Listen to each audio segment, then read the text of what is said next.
Hi, everyone. Welcome once again to the Mindset Exchange with Dr. Vicki. I welcome you today. It's a special day today. We have a special guest here with us, but our topic today is going to be on from humble beginnings to high earnings, mindset shifts for nine-figure deals. And I know that some of you are on here, you're listening to me because you want to move from where you are to achieving those financial goals in the business that you have. So what is the mindset shift all about, or mindset exchange rather, all about? Once again, I am Dr. Vicki Otarogina from the island of Barbados, and the mindset exchange is all about all about sharing the mindset that has helped other people achieve the greatness that they're walking in right now, and being able to share that with you wherever you are in the world joining from. We're exchanging mindsets. So today I have a guest with me. He is Nigerian, but he's living in Ghana, and he's going to tell you the mindset that was able to help him to grow from humble beginnings to nine figures. That mindset is going to shift your life forever. So in Barbados and around the Caribbean, there is so much conversation about exchanging products or trading products and services across between Africa and the Caribbean. And I'm here to tell you today, while that is so possible, while that is indeed possible, we do have barriers to trade. But outside those barriers to trade, one of the most important things that we have to adopt is the right mindset.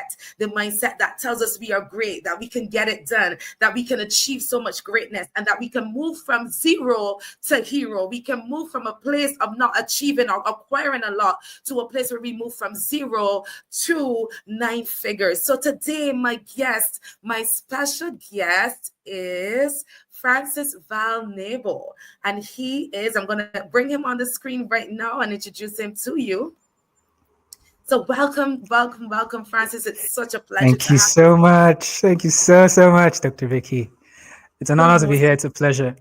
Thank you. You're most welcome. You're most welcome. So he's an inspiring and an insightful young man. Again, we're talking about from humble beginnings to high earnings, mindset shifts for nine-figure deals. Again, I'm Dr. Vicki Otarogina, and it's a pleasure to have everyone here today. I'm going to tell you a little bit about Francis Val-Neboh. He is a national speaker. He's an author and the CEO of a digital ad agency known as Growth Agility Labs. And he and his team, they help consultants, agency owners, and subject matter experts become more valuable, visible, and irresistibly positioned in their markets. So they've worked directly with 34 brands in different verticals over the past 7 years, including international organizations like GIZ, the UNDP, and SME agencies. So their ideal clients are typically established IT service companies generating between $300,000 and $1 million in annual revenue, with teams of 30 to as much as 100 people. So we know that he has great experience, and currently they're serving clients in Asia, Africa, and the United States. Specifically, they take them from making 5 figures a month to making 6 and 7 figures plus, without inflating their ad budgets. So I want to tell you that Francis, he went from making $12 a month to closing his first 6-figure deal, 9 figures in his home currency within 4 short years, while still in his 20s, by mastering the art of value evaluation. So today, he finds tremendous fulfillment in sharing the lessons he's learned from working on himself with other entrepreneurs. And he lights up when he sees a mighty 10-time transformations with his clients and students that they experience when they decide to work with him. So Francis, once again, I welcome you to the floor. I welcome you to this. Thank you so much. Pleasure. I'm super excited. Thank you so much for having me. That was a phenomenal introduction. I'm grateful for the opportunity. Yeah, we can jump right in. No problem. So, of course, you're most welcome. It's a pleasure to have you here once again. And you talk about this concept of value. And I want you to share with us how this concept of value has shaped your career and contributed to your financial achievements. Yeah, so that's a very good question. I'll give some context. So last year, we closed our first $100,000 deal. That was 170 million naira. That's 9 figures. That was last year. This year, just 10 months after that, I helped an agency close their first 250 million naira deal. So that was 150,000 US dollars. And all of that happened just within the space of the past kind of 2 years. However, prior to last year, just 4 years earlier, I was stuck. I was making $12 a month. I could not afford Uber. I could not afford the public bus. I could not afford enough tomatoes to make my jollof rice properly colored. I tell people that a lot. It was that bad. However, within the space of those 4 years, from 2018 or 2019 to 2023, I mastered, well, I won't say I have mastered, but I definitely discovered this concept of value elevation. And that's what took me from essentially going from 12 and multiplying my earning capacity by 8,000. So when you multiply 12 by 8,500, that's when you get the figure. So I've noticed a number of things, this concept about value, right? And I would admit the way I stumbled across it, it was unplanned. So I'm going to share my screen just to make an example, to give an example that brings the point home. Let me know when you can see the screen. If you can. This is a fun exercise. It's a fun exercise that I always take people through. So this is it. Okay. Let me know if you can see the screen.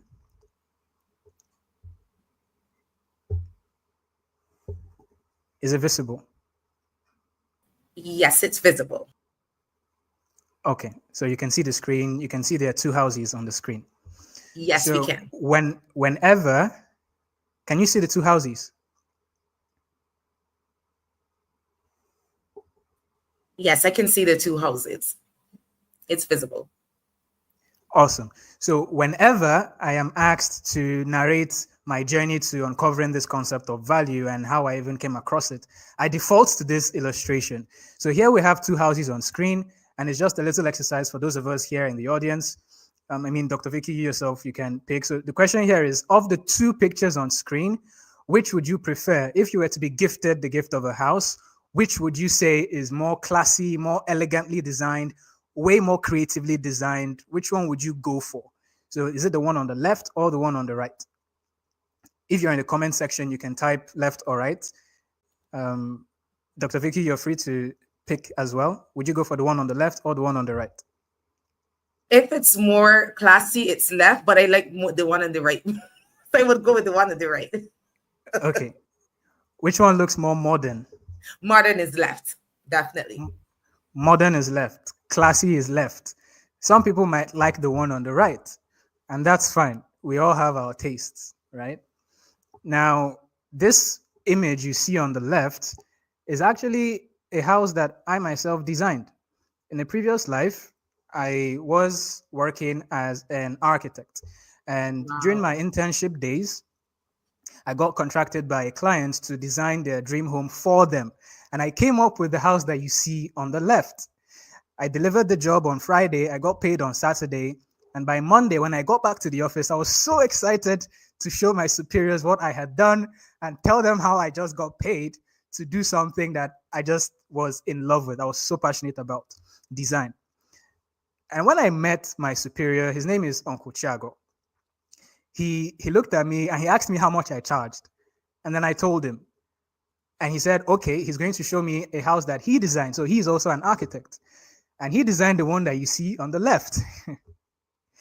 Ladies and gentlemen, if you were asked how much I charged, you'd probably guess, I don't know what you'd guess, but I was paid 8,000 naira to come up with this design.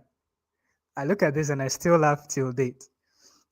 Wow. Depending on the exchange rates that you use to convert, you see that, okay, that's probably between $5 to $20 maximum, right? And so he looked at me and he showed me the design that he did. And then I asked him how much he charged. And he told me that he charged 1.4 million naira for the one that you see on the left. The dollar equivalent, 3,500 USD plus. And this is way back then. Exchange rates were much better. And so when he told me the price that he charged and how much he got paid for his design, I felt cheated. I felt like it was unfair because by all indications, my design was classier. I put my heart and soul into it. It was more elegantly designed. It's more modern. I mean, I would pick my design over his, but I got paid $20. And this is a real life story. This is a true story. And so I asked him what was wrong. And he told me something which I will never forget. He said to me, Val, your problem is that you are highly skilled, but you are not highly valued. And when he said it, I froze. Wow. When he said it, I froze. I mean, I felt I was doing okay academically. I graduated top of my class and all of that. But what he told me stuck with me.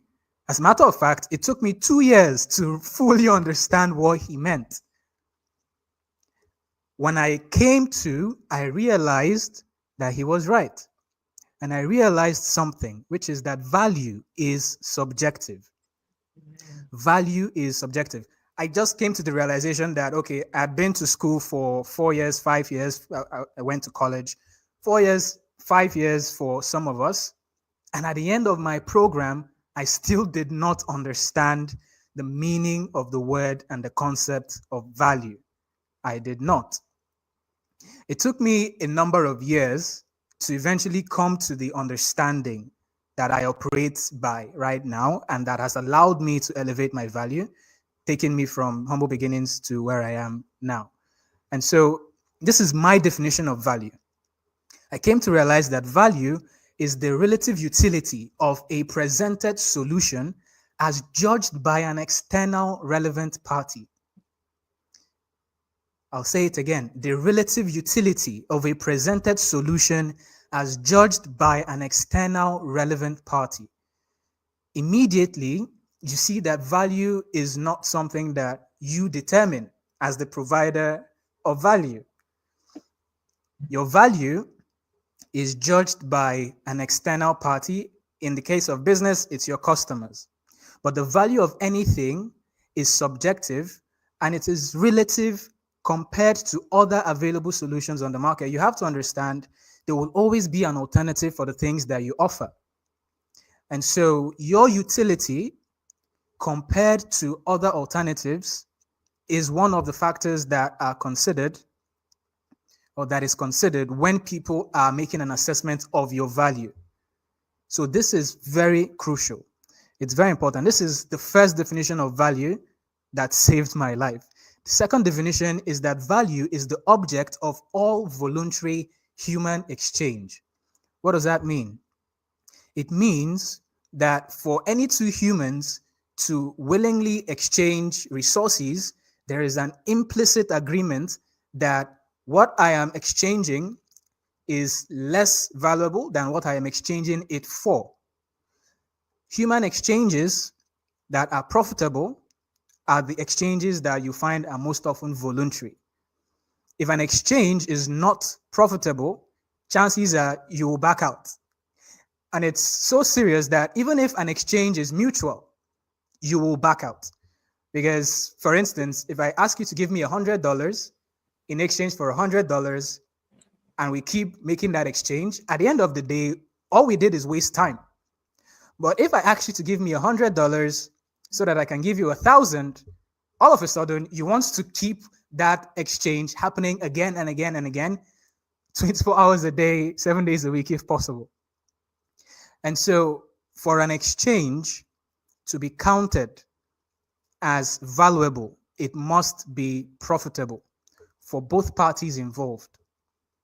So this is the first real shift that I had to embrace as far as understanding value is concerned. I also realized that I had been misled through no fault of my own. There were certain misconceptions that I had imbibed, I believed.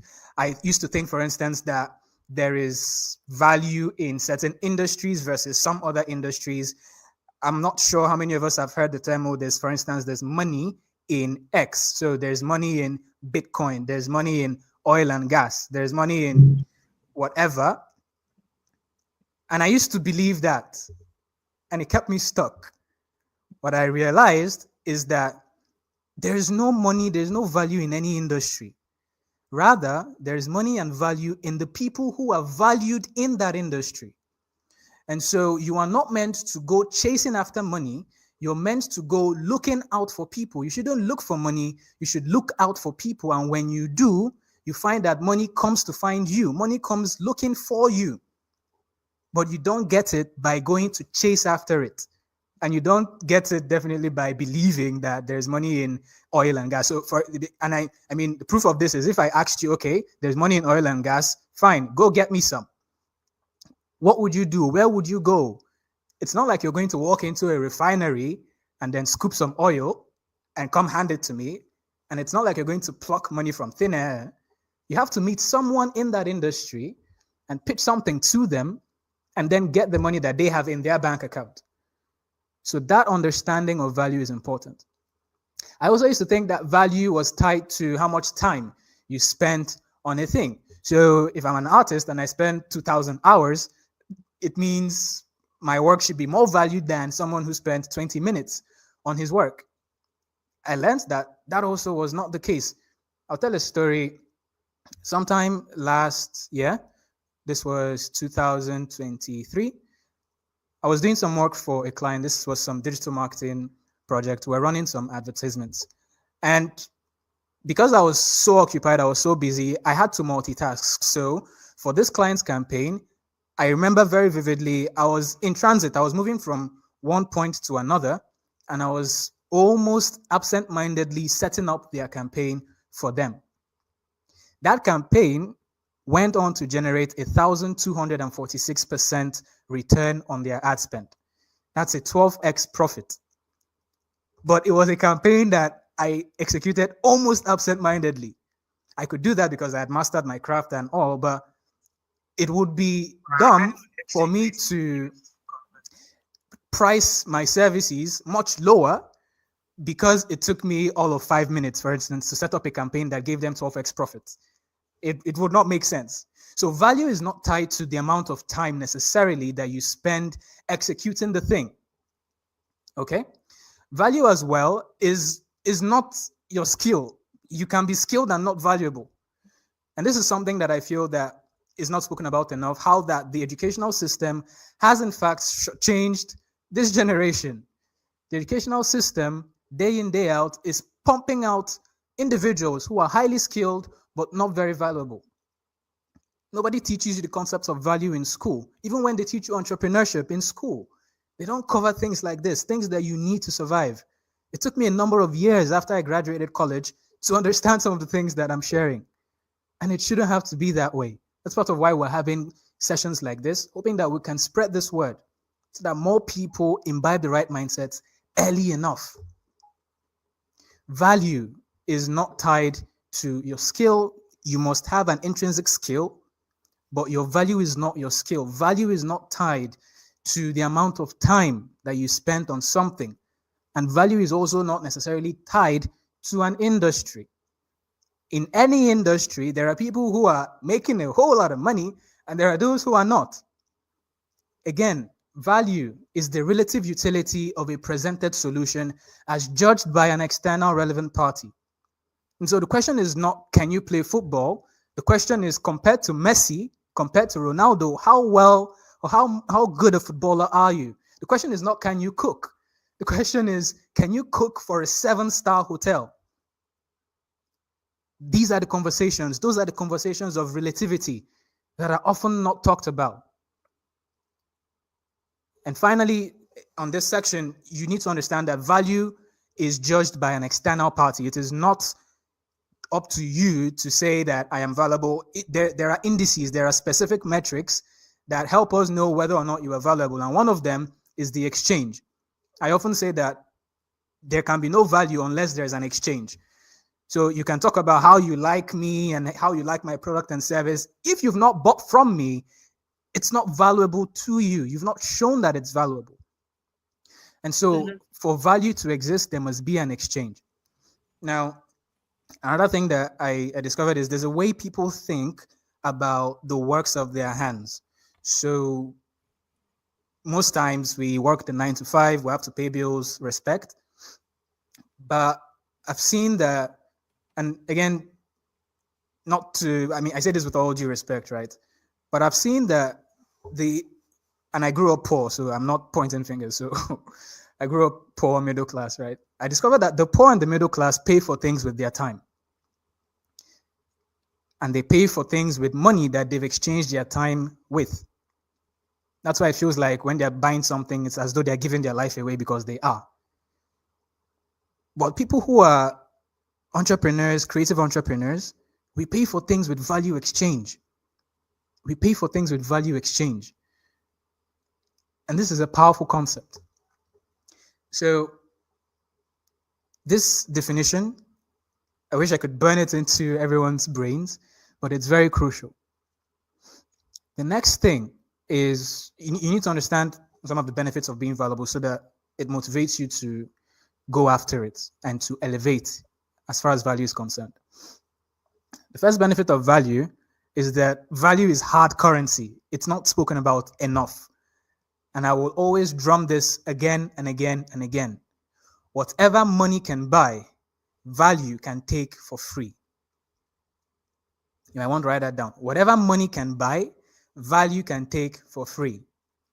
I'm currently in a 3-bedroom home. I did not pay a penny for this house. The first car I got when I moved into Ghana was a car I just got like that. I didn't pay for it at all. And so when I say that you literally can pay for anything that you would have paid for with money, with value, I mean that in the practical sense. If you're thinking about how do you pay the fees for the children, you can pay for that with value exchange. If you are valuable enough, you will be able to conduct that exchange. You can pay for vacations, you can pay for trips. Some of the flights that I took last year into this year, I didn't pay for them. Wow. But I did exchange those experiences. I came into the experience of those circumstances because of value exchange. Okay? So benefit number one, value is hard currency. Whatever money can buy, value can take for free. The next thing is it helps you support your family much better. I think that's self-explanatory. And there's something about understanding value that boosts your confidence. So you can confidently charge 10 times what other folks are charging in your industry if you understand value elevation. The prices that some people charge, I mean, I've been there. I went from $12, roughly $10, let's for round figure sake. I went from $10 to $100, price of my services, right? From 100 to around 1,000. And then I discovered, and this wasn't intentional, by the way. I just realized that I had been following certain principles every single year, such that at the end of every year, I discovered that I've just 10x'd my value, my earning potential in the market. And so I 10x'd my value about 4 times to get to the point where I was closing the 170 million naira deal that I mentioned. Okay. So, but now that I've discovered it, you bet that I'm way more intentional now about applying it and even scaling. The key is to never settle. Your monthly income can become your daily income. Your yearly income can become your monthly income. The key is to never settle. Because once you stop growing, the day you stop growing is the day you begin to die. So it's very important to understand that. And so if we understand this definition of value, I'll just use this to wrap up this my response to this question. I hope I'm not over answering. Okay. The question of what does it mean to be valuable? To be valuable means to become a custodian of perceptibly superior solutions. And this is exactly what I did over the past 4 to 6 years to get to where I am right now. And that's how it's impacted my career, my finances. And I hope that's been helpful. Definitely. You gave us, thank you so much for that. You gave us in this segment quite a bit of conversation on what those mindsets are, or what are the things that we need to change in our thinking. And the first thing you said that really caught me, which was literally the first thing, we have to look at the high valued versus high skilled. And I think that we focus so much on being so highly skilled that we forget about the value. And it's because we don't build up that value and even see the value in a different way that we attract customers who are who can't pay, or bargain hunters. Who would say $1,000 when people are out there charging $20,000 for the same service. But we seem to be attracting the wrong clientele. And that's what today is all about, having that mindset of what you carry, that value, looking at that value in the right way so that you can attract the right audience and also deliver without using so much energy, spending so many hours, because people believe you have to spend so many hours doing this thing. But it's how you see yourself, is the mindset and the vision for yourself that makes a difference. Yeah, it does. And so speaking about how you can attract the right people, the second component of the framework I teach is the component of visibility. So after I speak about visibility, I'll come back to value just to share more practical steps. But just to briefly touch on visibility. Again, I used to think I understood the meaning of the word. And so something I've learned is that the definitions that you give, the working definitions that you have of certain words that you have in your mind, they affect the way that you act. Because words are first thoughts, and eventually words become flesh. So that's why I'm big on defining certain things properly.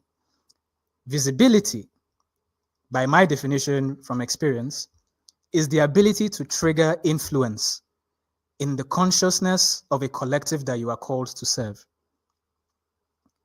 That is visibility. I'll take it slowly. Visibility is the ability to trigger influence and connection in the consciousness and in the heart of a collective that you are called to serve. Visibility is not about being seen. It's about being remembered. Wow. Visibility is not about being seen, it's about being remembered. And you need to understand, people don't see with their eyes. They don't hear with their ears. People see with their minds and they remember with their hearts. And so to be visible means that you are contextually relevant in the consciousness of a collective that you are called to serve. You will need to be seen to become visible, but that I can see you don't mean that you're visible to me. That you put out a video on social and you have 100 views don't mean that you are visible to the 100 people. Maybe 2 of them remember you very clearly. The 98, they just saw you, but it don't mean you're visible. And so when you understand strategic visibility, you start asking the right questions. You now start asking questions like, okay, how do I trigger influence? How do I trigger connection? Wow. I'll give an example. The first time I landed my first 6-figure deal as a Nigerian this is how many years ago? I was rendering digital agency services, so digital marketing. I was broke. I took the last set of cash that I had on me and I paid for a conference, right? I paid for a conference. This was the annual sales conference being hosted by Mr. 𝗪𝗵𝗁, sales expert in Nigeria. And so I paid for that conference. I attended as an attendee. And I can bet you, I think I made more money from that event than all the other participants who came. How did that happen? So during the event, the speaker asked a question, and I was like, that is my opportunity. I raised my hands. I gave such a compelling answer. I came on stage, I gave an answer. I spoke for about 3 to 4 minutes, and it was so compelling. 2 weeks later, someone calls me and he says, I remember what you said at the event. I want us to work together. How much would you charge for X, Y, and Z? And then I billed him. So when we speak about strategic visibility, it's not just that I attended the conference, but I made sure I was remembered by the people who attended the conference. You have to be in the right place, in the right intensity. You have to be remembered by the right people.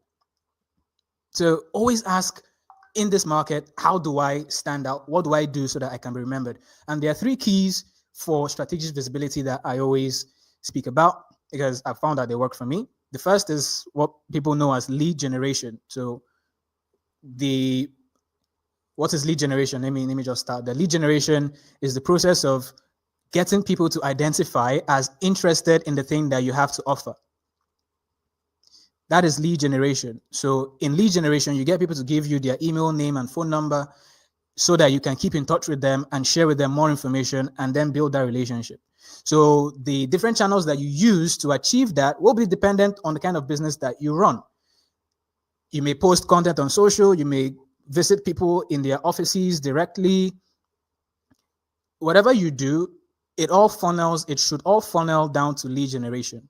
You should be able to get them in your ecosystem, in your world. You should be able to point at and say, okay, this is a person interested in the thing that I have to offer.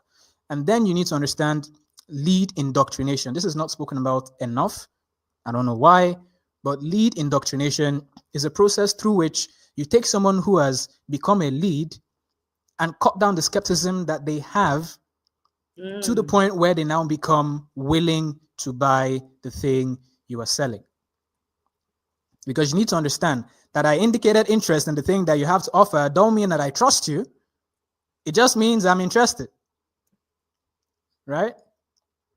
And so the system that you use to take people through a process that gradually cuts down skepticism is what I call the lead indoctrination phase, okay? And to pull this off, you need to understand influence. I think we've mentioned influence, so I might as well just define influence. Influence, by my definition, is the ability to illuminate and inspire action along a path towards a desired destination. So it's about illumination and inspiration. It is how you get people to do things without forcing them. It is the art of creating volition in another person. So that is influence. And so you might be asking, how do you influence the people who have just become leads in your ecosystem? You do that using storytelling. So what we've seen is that there are certain kinds of stories that when you tell, it just resonates. By the way, on influence, I always say influence is a function of trust. Trust is a function of resonance. Therefore, influence is a super function of resonance. What is resonance? The ability to vibrate at the same frequency as something. And so the reason we admire celebrities is because they represent a bigger version of our deepest desires and our thoughts and beliefs. Yes. They resonate with us at a larger level. Therefore, they can influence us. And so they can tell us, buy this thing. And we're like, man, I want to be like maybe Benny Hinn. If Benny Hinn says I should buy something, you bet I am buying it. I am buying it. Right? That is the power of influence. Influence, again, it's a function of trust. Trust is a function of resonance. Influence is a super function of resonance. Okay, so right now you've understood why you should be valuable or why you should elevate your value. You've understood that you need to attract the kind of people who you want to do business with by lead generation. You've also started understanding that you need to be intentional about cutting down skepticism and showing them value and leading them, influencing them so that they come to a decision and an understanding that, hey, if it's about achieving XYZ result, you're probably the best person. And so you just help me get there, right? So that's strategic visibility.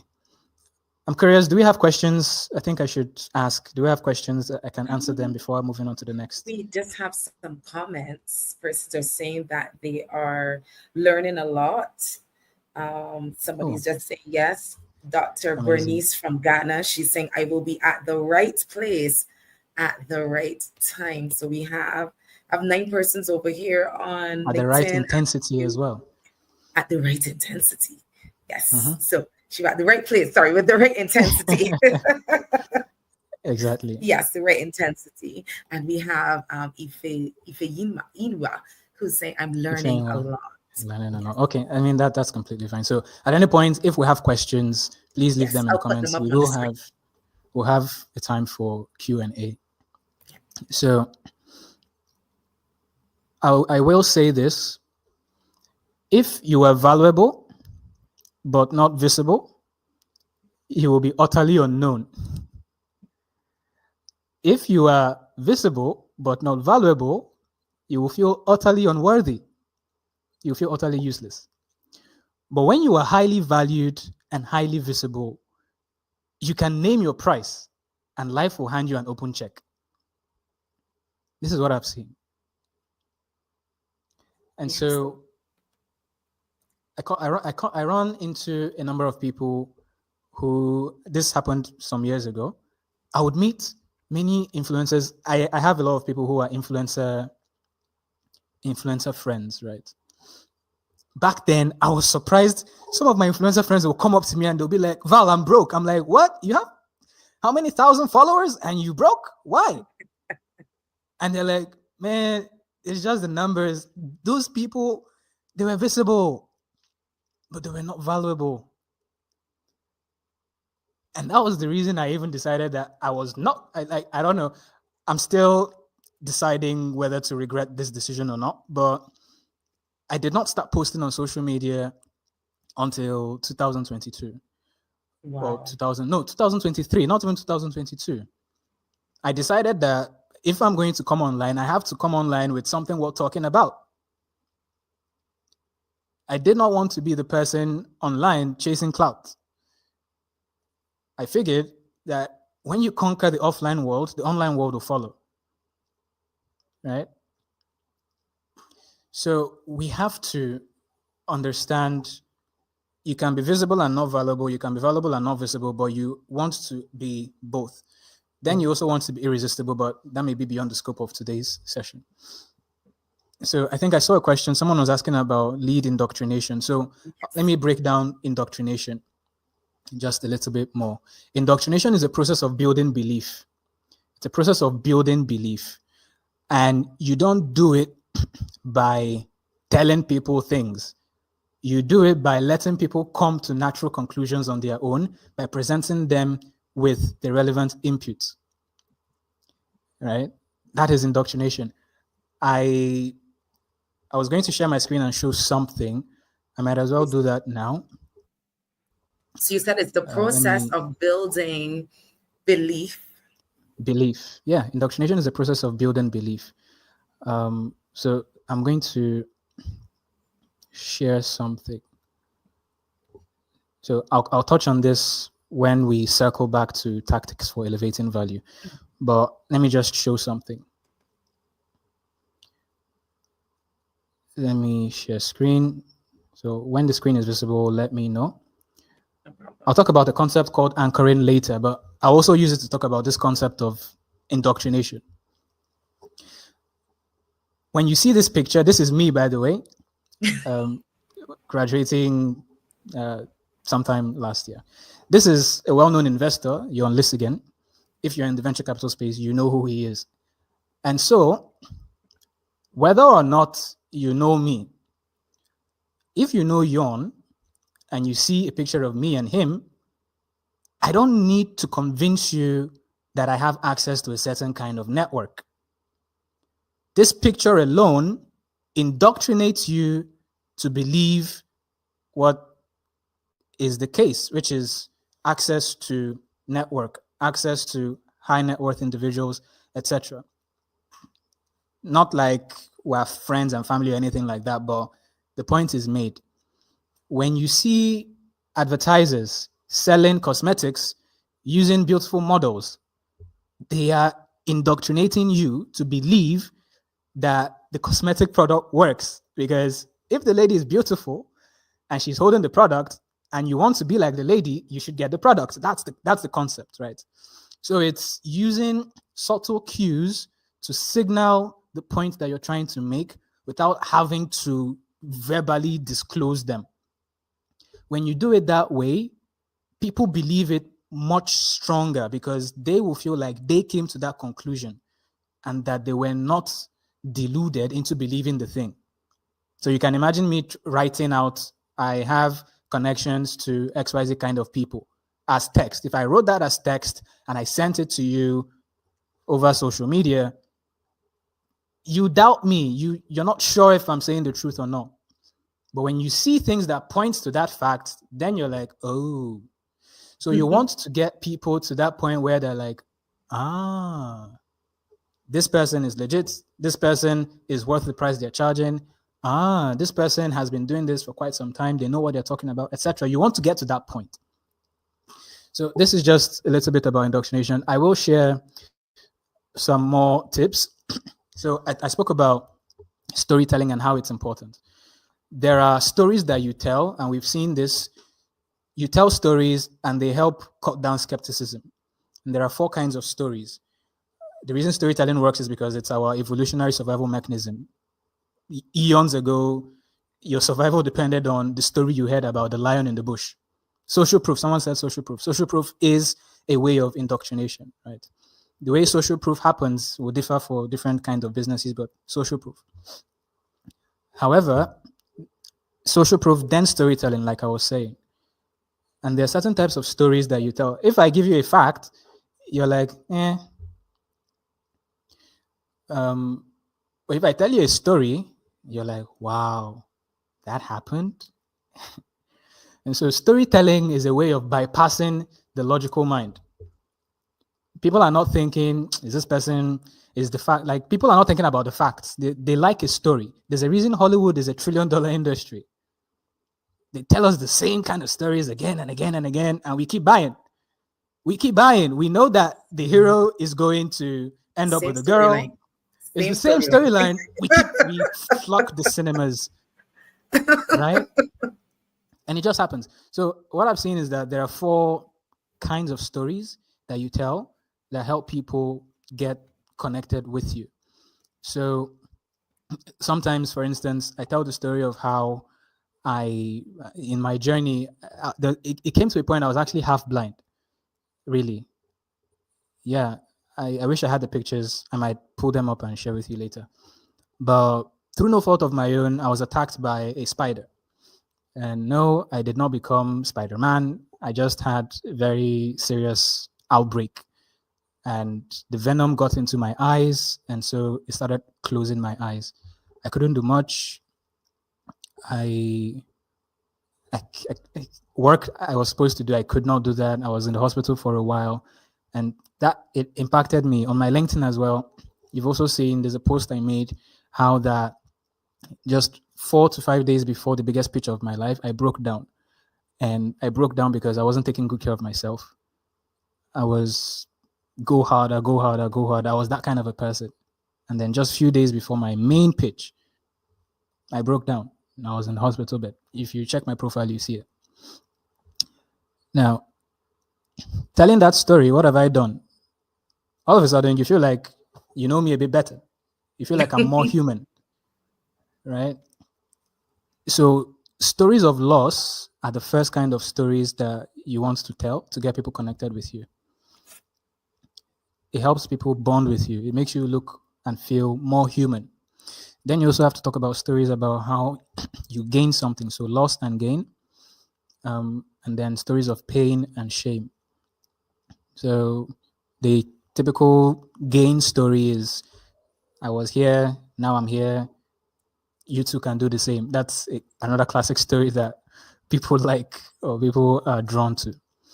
So you have to master the art of telling those stories once you've generated a lead.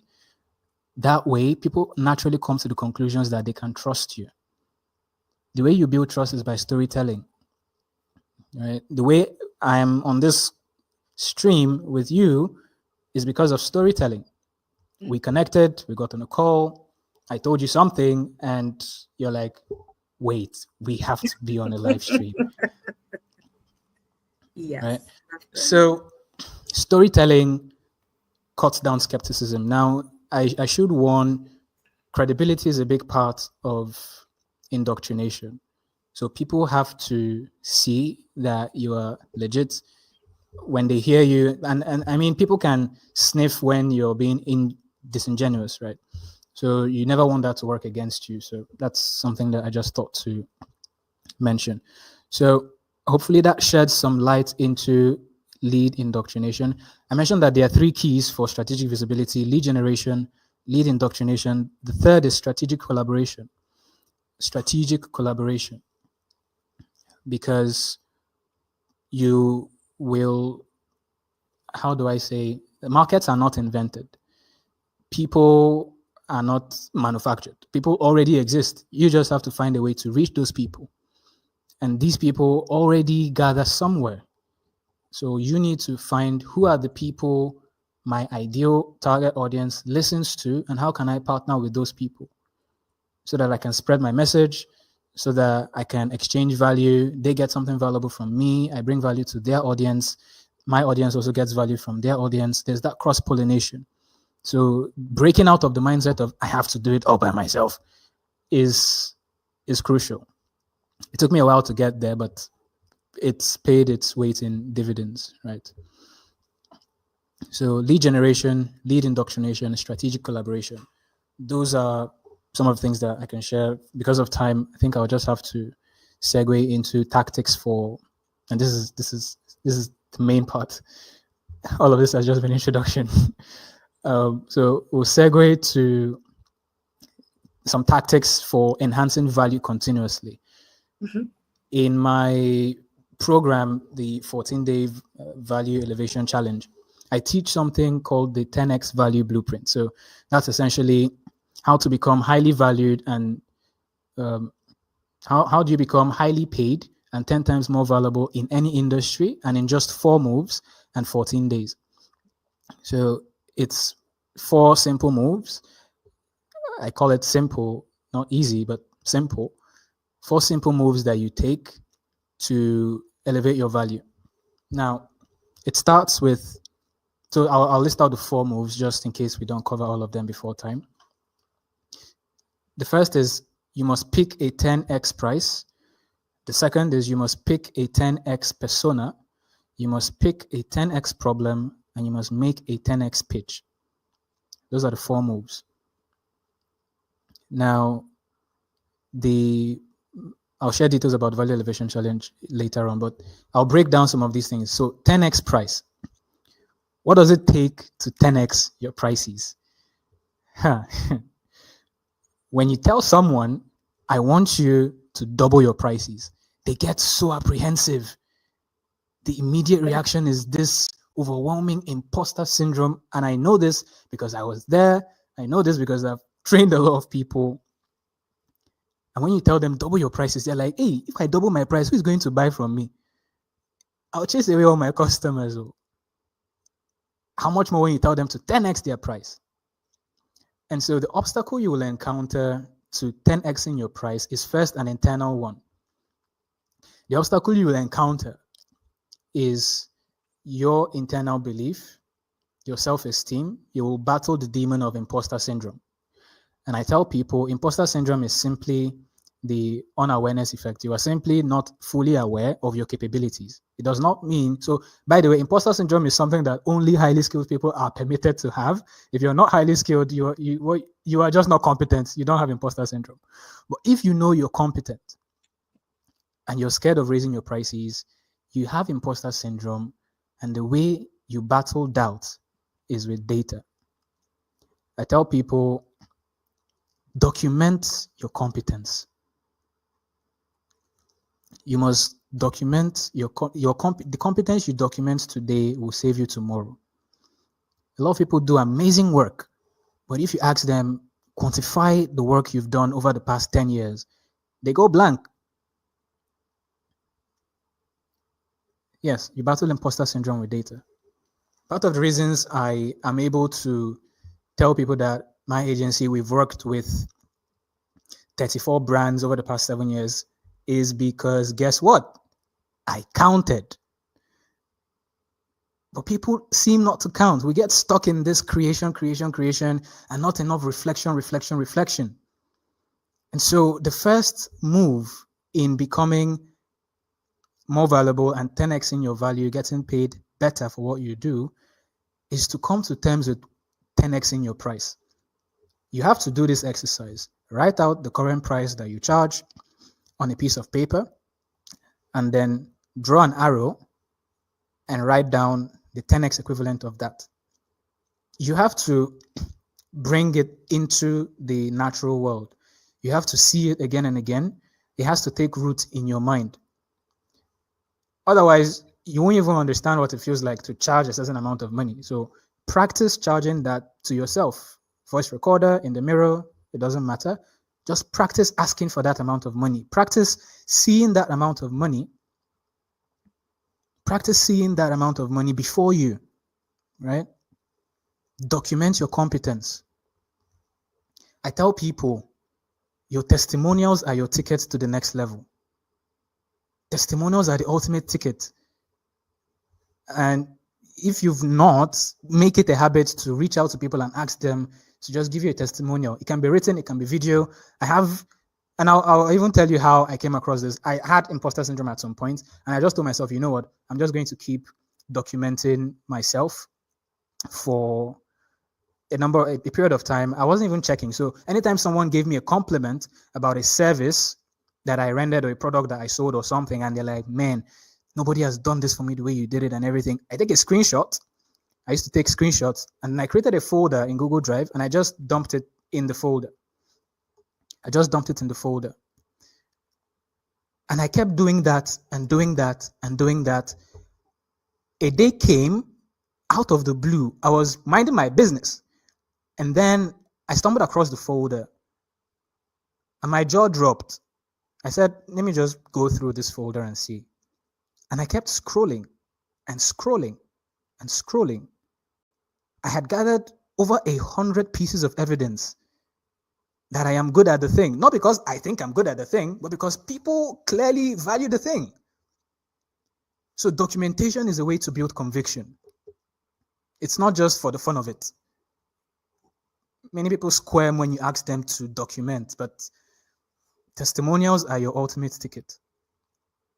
So the first move is to 10x your price. The way you do that is by building conviction first, actually raising your price, seeing it on paper, battling that with data. And the next thing I'll share about how to 10x your prices is this concept called anchoring. So I'm going to share my screen again. Anchoring is powerful. One of the most powerful things that I've come across. Okay. So anchoring, what is anchoring? I explain it using this illustration. The question is, how long is this stick? You probably answer, you don't know. There's no way for you to know. So stick with me. If I asked you now, how long is the second stick? All of a sudden you can tell me, oh, it's 5 meters long. And if I put 1 meter beside the first stick and I ask you which stick is longer, even though they look the same, you tell me the 5 meter stick is longer, even though they look exactly the same. So stick with me. If I said this other one is 5 kilometers, all of a sudden you're like, wait, that's like 10 times longer than this other one. The question is not how long is the stick. The question is, are we zoomed in or not? Anchoring is a process of creating a frame of reference that people will use to compare your offers and your presentations in their minds. Anchoring is a way to establish value subconsciously. And it's so powerful that even after you are aware of it, it will still work on you. I'll give you an example. You go to the movies, they tell you that the small size popcorn is maybe $10, the medium size popcorn is $20, but the large size popcorn is $25. Which one are you buying? You're buying the $25 popcorn pack because you feel like, wait, the large one is so much larger than the small one. I might as well just buy the big one, and it's almost the same price as the middle one. So why would I buy the middle one? I'll just add a little extra money and get the bigger one. That is anchoring. Another example, you've probably seen pricing tables. What you may not have known is that pricing tables are built on anchoring psychology. If I asked you to tell me how valuable the middle plan here is, you tell me, wow, the middle plan, it's 4 times more expensive, but you get 10 times the value.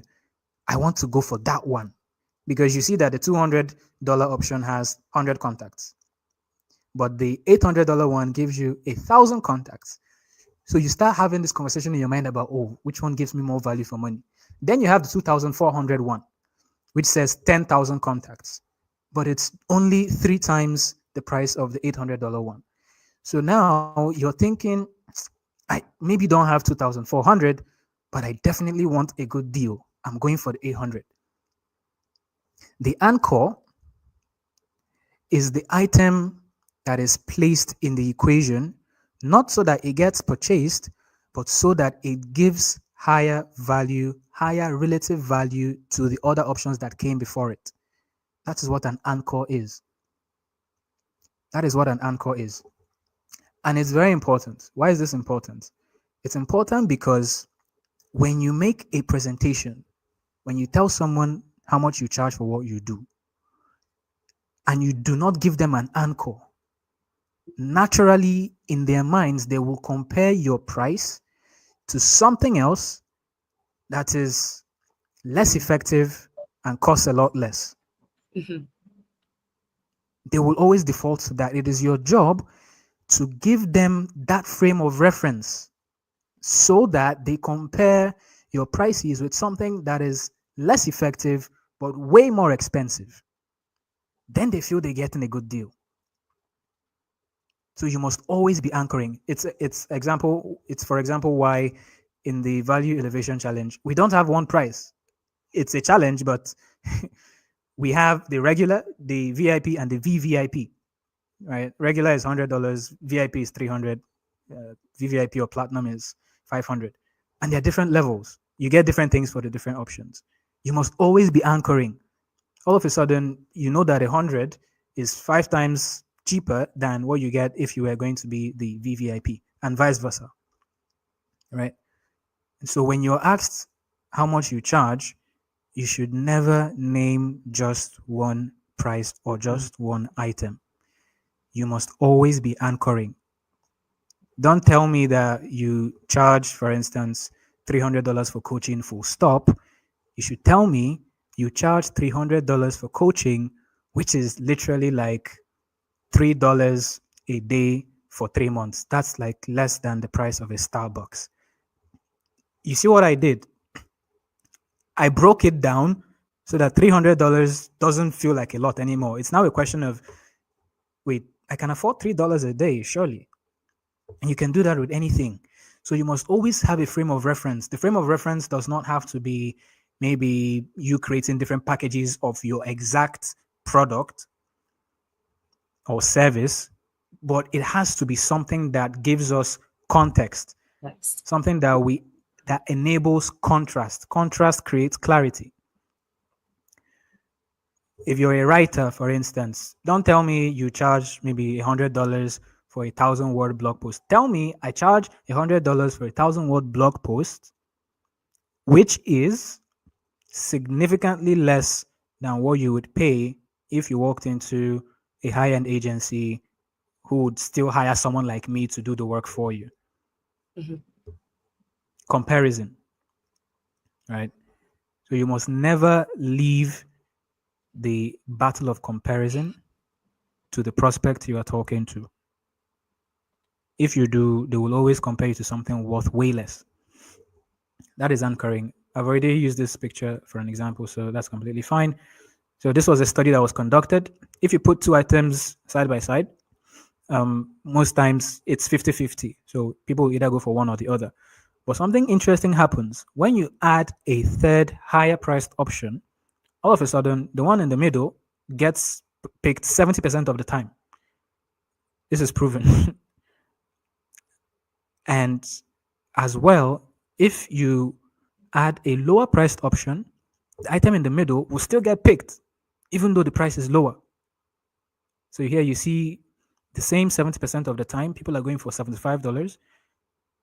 In the other scenario, people are going for the $50 option, even though it's still like $50 was an option before, right?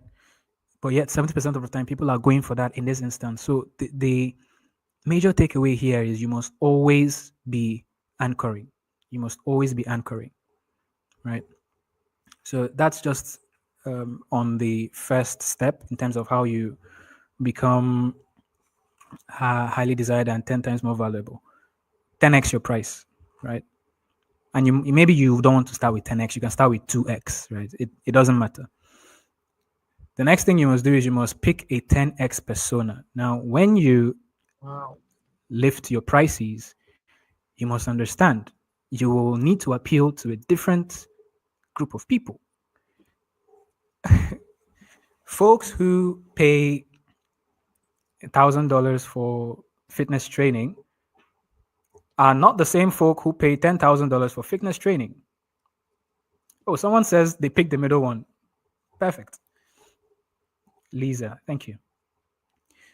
So you need to understand 10x persona is the next step. You will uncover a fortune if only you will go where you are valued. And you have to understand, no matter the price you pick, there's someone out there in the world who is looking to pay that price.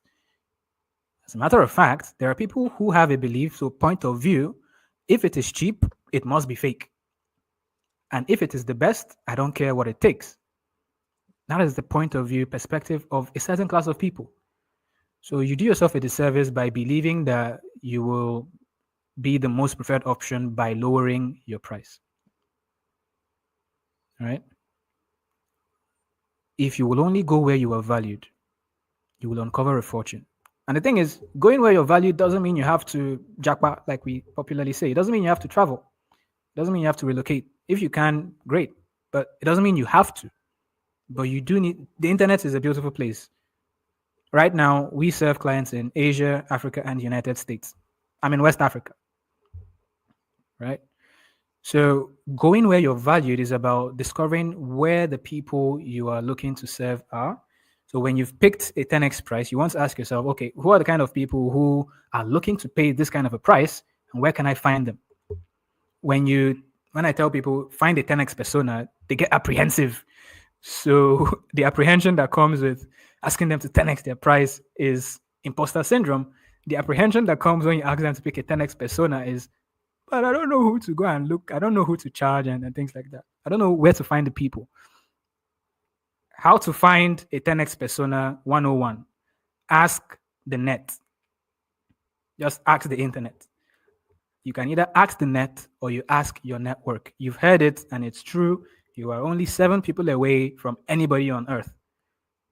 And so I will usually do this. As I think I told Dr. Vicki this. The way I found out about her was some years ago. I just did like I normally do. I reached out to my network and I was having conversations and I asked, okay, I'm looking for a certain kind of person that fits this criteria, this criteria, this criteria. Do you know anyone like that you can point me to? I'm not even asking for an introduction. I'm just saying, do you know who these kind of people are? You can leave me, I can go engage with them on my own. If you can introduce me, great. I mean, great. But I just want to know who do these people look like to begin with? Most times we underestimate our network.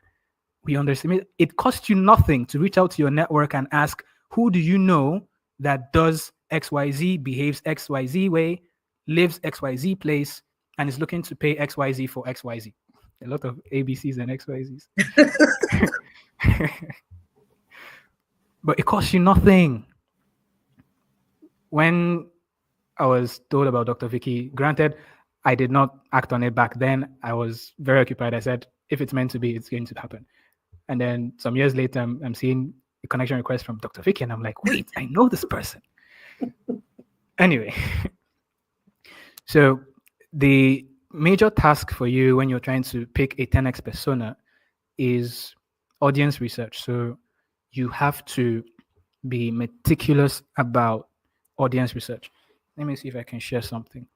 There are at least 10 things you must know about who your ideal customer is. There are at least 8 things that you must know about how they behave. There are at least 9 to 10 things that you must know about how they think. So I am looking for this template. Let me know if the template is visible on screen. Is it? Yes. Okay. So this is a template I use when I'm trying to pick a 10x persona. So I'm trying to redefine someone I'm trying to reach, right? So we have Can demographics. You make it bigger? Can you make it bigger, please? Okay. Is it bigger? Yeah. I hope it's bigger. Thank you. So we have demographics, psychographics, burning desires, and behavioral. So if I count, this is 10. So there's about 10 things that I will force myself to understand about how this persona behaves. There are 4 questions I must understand their answers to about what questions are they asking. I'll explain all of this in a bit. And I think I might just work with Dr. Vicki so that this template is available to everyone who joined the call today. 7 things about how they think, psychographics. And then all these things, 11 things about who they are. Now, this is important for a number of reasons. You need to know who they are, how they think, what they value, and most importantly, how they complain. You have to understand how your ideal customer complains, because value is the relative utility of a presented solution. So you must be solving a problem. But if you don't understand what the problem is, then you're stuck. So you must understand how they complain, where they complain, and when they complain. As far as they're your customer, you should be okay with them complaining. I don't tolerate people who complain around me, but unless you're my customer, complain all you want, please. I'm itching to hear you complain. Because I know that when I understand how they complain and the language that they use when they complain, I can craft my offers using that exact language. So when I present to you, let's say, for instance, I used to give this example.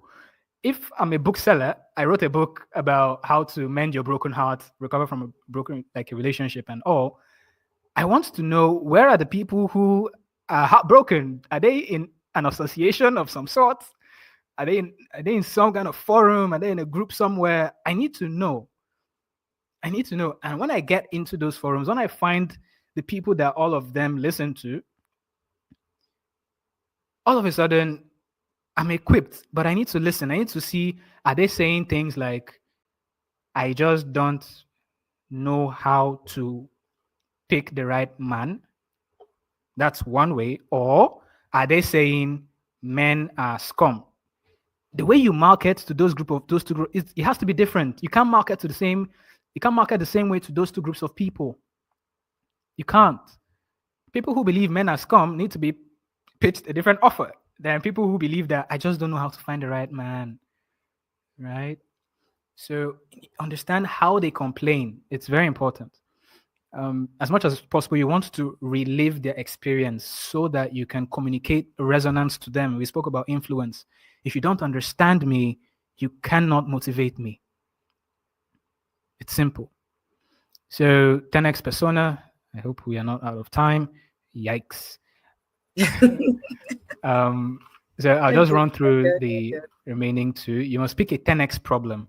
So for you to be immensely valuable, you must solve expensive, expansive problems with expensive, expansive solutions.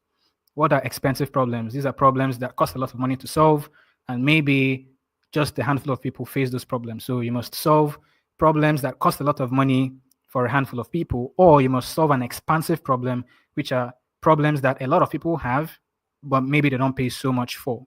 So you need to understand where you sit on that continuum. So expensive, if you can, do both. Look for very expensive problems that a whole lot of people have, right? So how do you know that you've landed a 10x problem?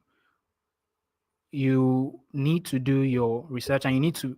So at this stage, I teach a lot about crystallization in the program. So you've probably heard, oh, a problem known is half solved. I don't believe that. A problem known is just a problem known. You've not solved the problem yet, right? But a problem crystallized creates conviction in your capacity to solve it.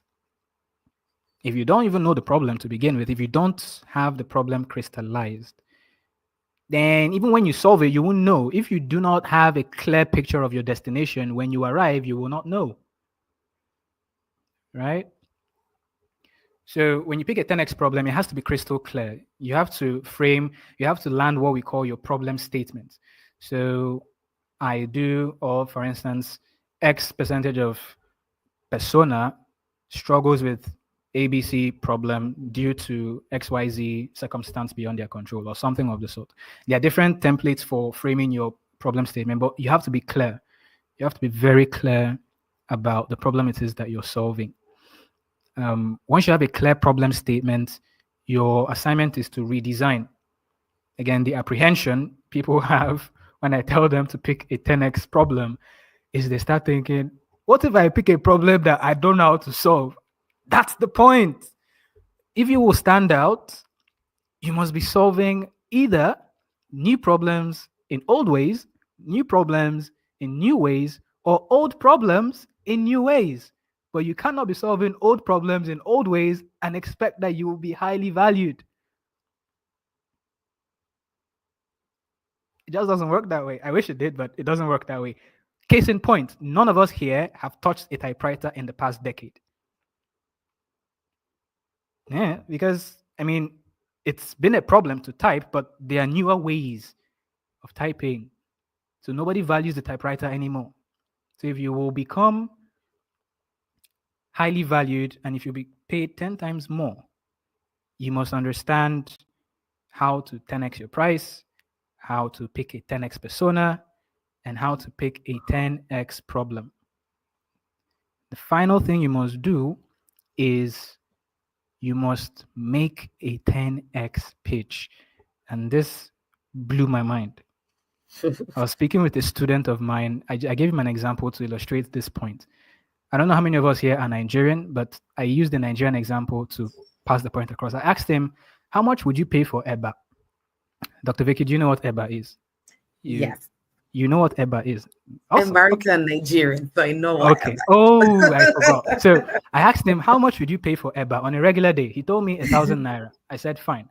I asked him, how much would you pay for the Queen's Continental Cassava meal? And he said, wow, that sounds like a 10,000 naira thing. And I told him, but they're the exact same thing. I just called it something different. And all of a sudden, he felt like paying 10 times more. And so a lot of the time, the reason we struggle is because of the description that we gave the thing that we do. A lot of the times, the reason we struggle is because of the name, the packaging that we give to the thing. I'm blown away a lot of times when some people stumble across my profile. Sometimes complete strangers walk up to me and just compliment me and say, you have a strong profile. That was because I was intentional about my pitch. I worked on my profile so that when I speak with you, you value me at a certain level. So making a 10x pitch is not just about what you say when you get on the call with a prospect. It's about how you present yourself, everything that has to do with you, actually. They go into your pitch. Now, in terms of specific pitching frameworks, we teach all of that in the program. there's not enough time. Pitching, a fun fact, I'm writing my first book, which is, it's going to be called the 𝗃𝗵𝗿 business, where I work, VVIP meaning, valuable, visible, and irresistibly positioned. So that book is coming out. But before that book, I actually started writing a different book on pitching. So pitching is that vast. It's so vast, I considered writing an entire book on it, and I just might. So I can't really share so much on how to pitch, but when I work with people one-on-one, I take the time to help them. Oh, by the way, I think two of the people who I trained in 2022, back then I was doing it for free. I mean, I trained them, but by the time that they were making some big pitches, they also were able to get their first 9-figure deals, so 6 figures in USD. And it was as a result of elevating the way that they communicated. So your task when you want to make a 10x pitch is really, how do you communicate that, hey, I just spent a lot of time thinking about your 10x problem. Hey, I have a 10x solution for that problem. You have an expensive, expansive problem. I just happen to have an expensive, expansive solution. Do you want to buy? Right? There are things that go into a pitch, but I think we've run out of time. But I usually give some examples. So I tell people the reason you struggle is because of the description you give the thing that you're doing. For instance, instead of saying, I am a photographer, I take pictures, tell me I make memories immortal. Tell me that. Rather than say I'm a baker, tell me I create adventures for the human taste buds. All of a sudden, I don't know what you're selling, but I want to buy. I want to buy. I mean, instead of saying I sew clothes, tell me I create a visual style that's consistent with the authority you want to command. All of a sudden, it's different. Like, you go from being someone who just makes clothes on the roadside to being someone who most likely sells designer outfits, even if you use the same equipment the person on the roadside uses. Value elevation culminates in making a 10x pitch. I wish I could share more, but I mean, okay, I'll give one more example. Instead of saying I sell fitness training, you can say, I make you make your ex wish they never left you. Right? I'll sign up. Right? So crafting 10x pitches is crucial. Again, it's a 4-step blueprint. A 10x price. We've covered the things you must go through. A 10x price. A 10x persona. A 10x problem. And a 10x pitch. Ladies and gentlemen, I hope the session has been insightful and helpful. This is all I have the time to share. Happy to take questions. Please do share your questions. Thank you so much, Francis. You've sold me. I want to hear more about that challenge. You've sold everything you've done here today. You've sold me. I typed from the beginning, I'm ready for the challenge. So I'm just waiting for the information. So share with us. Oh, goodness. Guys, please put your questions on the screen, in the comments. Somebody says, I'm screaming. If someone is screaming? I am screaming. I am screaming here, but I can't scream. I have to sit down, listen, and be decent. But from the time he started with the challenge, I was like, I am ready for the challenge. You can find my comment that I typed probably like an hour ago. Please tell us more about this challenge. So, how do we get on board? What it's all about? But guys, put your questions in the comments. Let me see. So, good news, bad news. The challenge is kicking off in December. So I think December the 7th. It's a 14-day challenge. I give you templates. You have a lot of exercises. At the end of the program, you get a report card, which is not very common. You get a personal report card in terms of how you did on the program. You also get your certificate and all of that. But it's really geared towards helping you go from wherever you are right now to being 10 times more valued in your industry, no matter the industry you're in.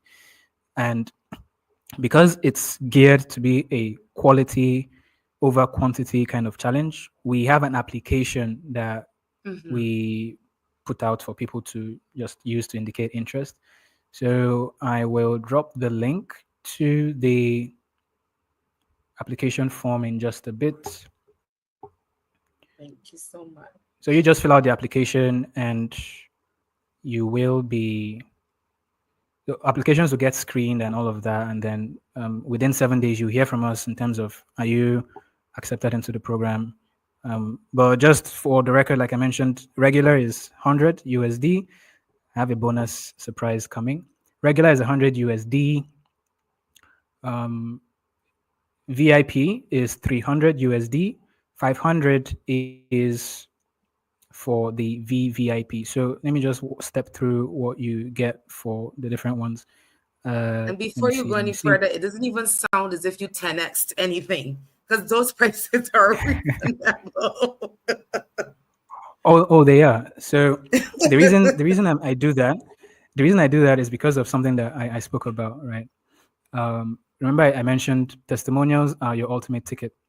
So yes. My secret ulterior motive is that the price is so low, we get a lot of people to take the challenge, get a whole bunch of results, and then I elevate that program so that it becomes more like it's meant to be, literally, it's meant to be a $2,000 to $5,000 wow, program. Guys. Yes. So to be clearer, the things I'm teaching are the same things that I apply for clients who make the, I think we said 300K to $1 million USD. Yes, 1 million. So the same things that I do for those people, I'm trying to create a miniature version of that so that it's accessible to more people. And then again, I'm not sure where different people are tuning in from. Economic circumstances may not be the same everywhere, but definitely take advantage of it. This is the lowest price it will ever be. See it as my December, my Christmas gifts to everyone. So I've just dropped the link to the form in the chat.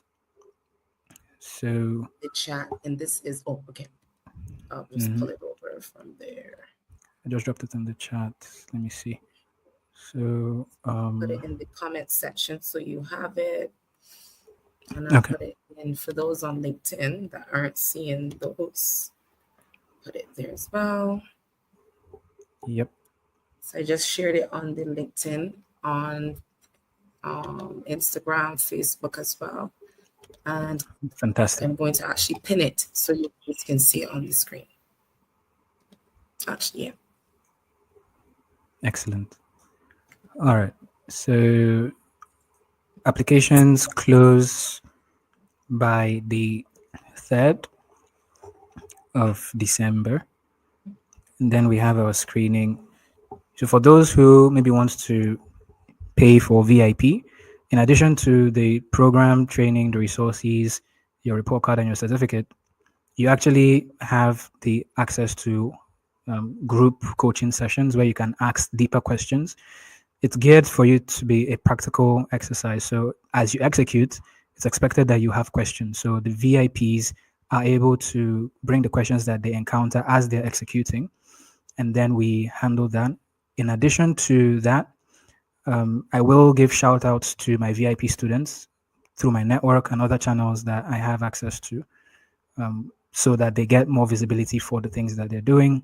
The VVIPs get all of that. And in addition to that, they get access to some of my team members. So if what you're building, for instance, needs developers, I give you access to some of my developers, content writers, video editors. You have access, you essentially have team augmentation for the things that you're doing. And then while the VIPs are promoted for 14 days, VVIPs are promoted for 21 days. So that's just something to bear in mind. Again, regular is 100, VIP is 300, VVIP is 500. However, you will have to apply. You actually can't even pay for VVIP straight up. You still will get screened, and you come in as regular. Then eventually you can upgrade to VVIP if you so desire. All right. Do we have questions? I'm curious though.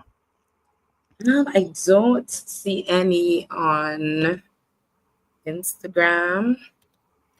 On Facebook, they would have come up in our comments.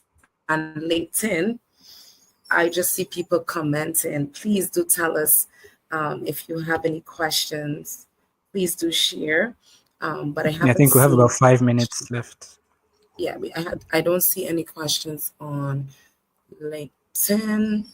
Will the session be available as a recording? Yes. Please, guys, if you're interested, I just shared the link in the link on the LinkedIn page on Facebook, as well as I it's on the have screen. It should YouTube as well. I have one more surprise. So, for everyone on the call, because Dr. Vicky is an amazing person. If you register today and it gets to the point where you're screened and it's time for payment, you can actually get a 30% discount. You just have to mention I came from Dr. Vicky, and you get a 30% discount on. So the discount applies to VIP and regular. It doesn't apply to VVIP. But Merry Christmas. And today it's Independence Day in Barbados, so Oh, really? Happy Independence. Thank you.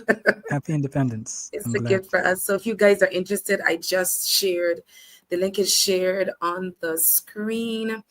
It is shared on whatever platform that you're on. Write it off. Make sure you write it off. I'm going to leave it up there until we end in the next 4 minutes.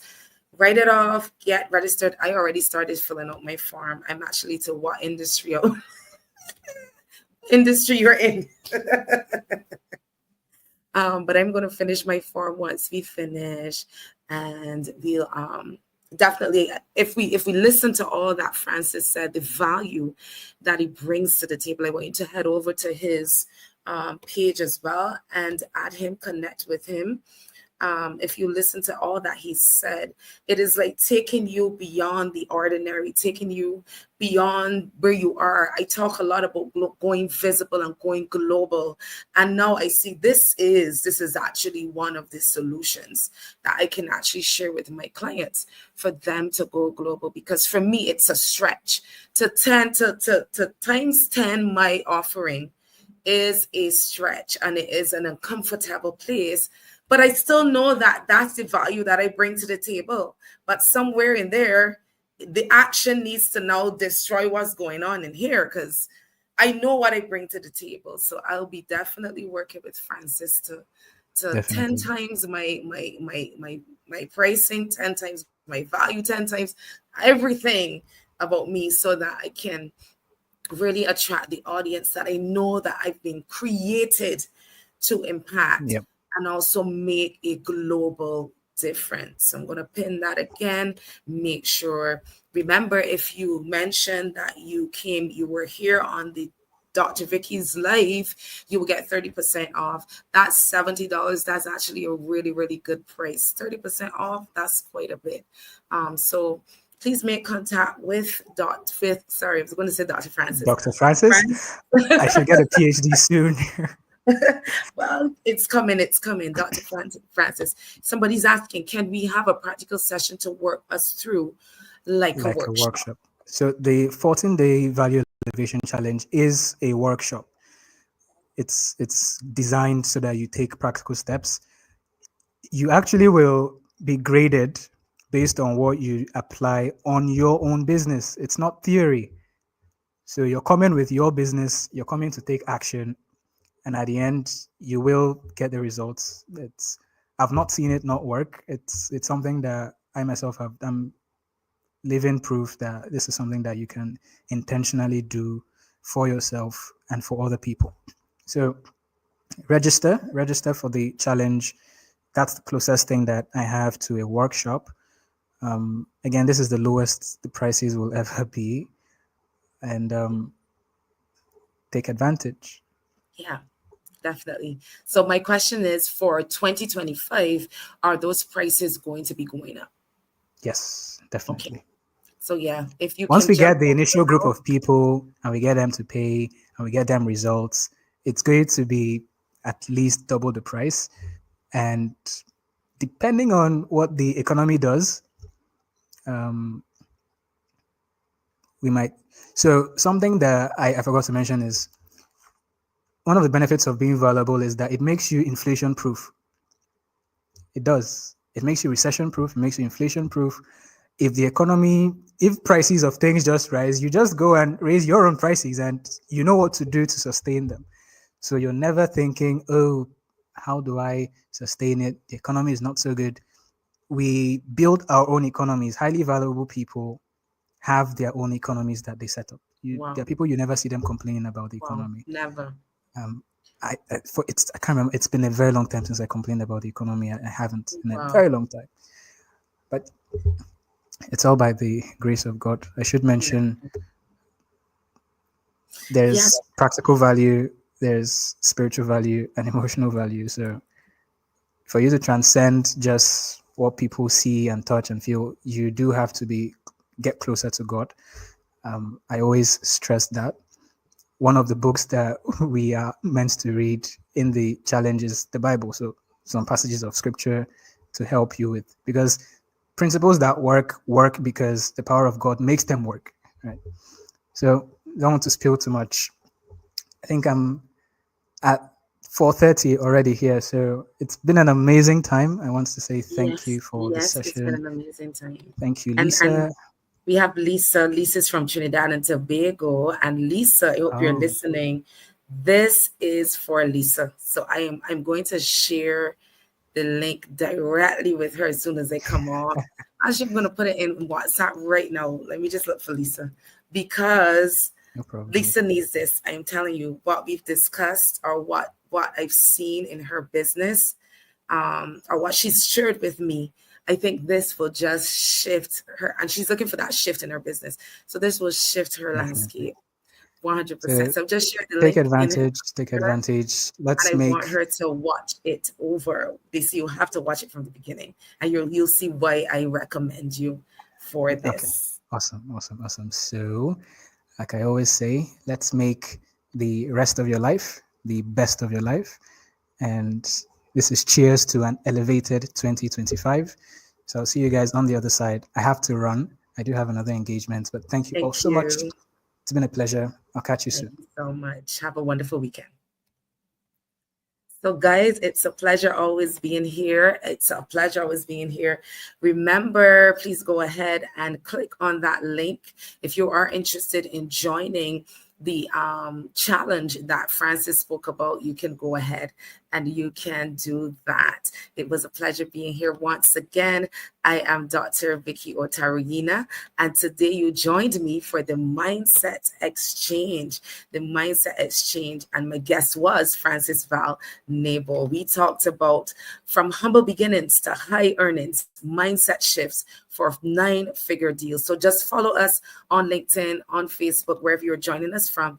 And definitely, we're looking to move you to the next level and also help you to reach global audiences with what what has been placed inside of you, what God has placed inside of you, and the ability, the business, the projects, everything that He's given to you. So Wona is saying you wanted to share a personal calendar. I'm not sure, but of course, you can reach out to him also on Instagram, on LinkedIn, and you'll be able to get that information from him as well. So one more time, I'm going to put up his LinkedIn. You can visit that, and do have an awesome and wonderful weekend. He said there's a template that he's given. Please do reach out to me via DM or my email, which is vicky.otaroyina@gmail.com. You can reach out on LinkedIn, Facebook, or Instagram. DM me if you want that template that he shared for the 10 times your price and so on, and I'll make sure that I get it to you. So have a wonderful weekend. See you once here again on Mindset Exchange with Dr. Vicki. Bye-bye.